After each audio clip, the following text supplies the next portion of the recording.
வணக்கம், welcome to Hindi மொழி தமிழ். இது வரைக்கும் நம்ம ஹிந்தியில் என்னென்ன ஆல்ஃபபெட்ஸ் பார்த்துருக்கோம்னு சொல்லிட்டு ஓவராலாக ஒரு வீடியோ போடுங்க நிறைய பேர் கேட்டுட்டு இருந்தாங்க. ஸோ அவங்களுக்காக அந்த வீடியோ போட்டிருக்கேன்.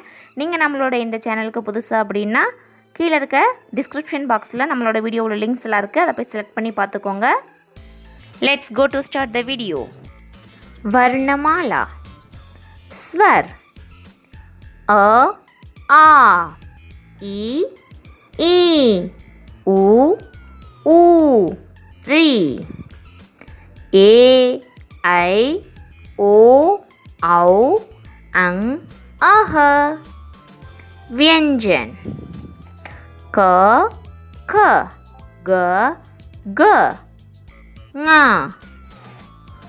च च ज ज ञ ट ट ड ड न त त द द न प फ ब ब म य र ल व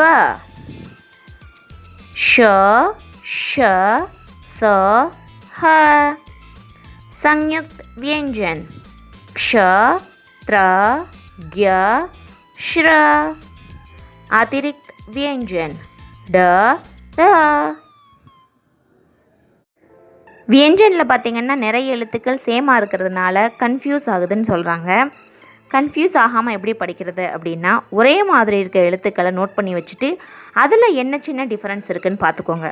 இந்த ட, அதாவது இந்த ட இருக்கு இல்லையா, டல சைடில் நம்ம ஒரு டாட் வச்சோம் அப்படின்னா இது வந்து என்ன மாறிடுது, ங அப்படின்னு சொல்கிறோம்.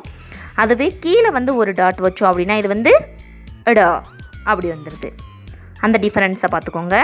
க க எடுத்துக்கிட்டோன்னா ஸ்லீப்பிங் லைன்லேயும் டச் ஆகணும், ஸ்டாண்டிங் லைன்லேயும் டச் ஆகணும். அதே மாதிரி இருக்க சேலை பாருங்கள், சேலை வந்து அந்த ஸ்லீப்பிங் லைன் கிடையாது, அதுக்கு பதிலாக ஒரு ரவுண்டான ஒரு வடிவம் இருக்குது. இங்கே த த பார்த்திங்கன்னா இது வந்து ஃபுல்லாக மேலே வந்து ஸ்லீப்பிங் லைன் போடலை, இதில் வந்து இந்த கவ் மாதிரியான வளைவு இருக்குது. ஸோ இந்த 3 எழுத்துக்களை டிஃப்ரென்ஸ் பார்த்துக்கோங்க. அடுத்து ட ட பார்த்திங்கன்னா இந்த ட பாருங்கள், இதில் வந்து கீழே ஒரு வளைவு வந்திருக்கு, இதில் வந்து அந்த வளைவு இல்லை.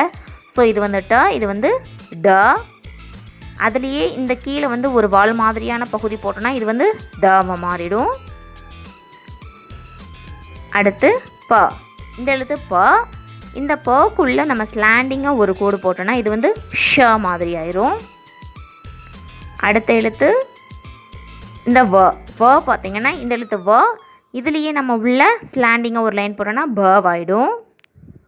ஸோ அவ்வளோதான். ஈஸியாக நம்ம வந்து என்னென்ன டிஃபரன்ஸ் இருக்குது அப்படின்னு நம்ம எழுதி படிக்கிறப்பயே நம்மளுக்கு ஈஸியாக புரிஞ்சுக்கிற முடியும். மீண்டும் அடுத்த வீடியோவில் சந்திக்கலாம். அது வரைக்கும் நல்லா ப்ராக்டிஸ் பண்ணி பாருங்கள். முயற்சி செய்வோம், மீண்டும் மலர்வோம். தேங்க்ஸ் ஃபார் வாட்சிங்.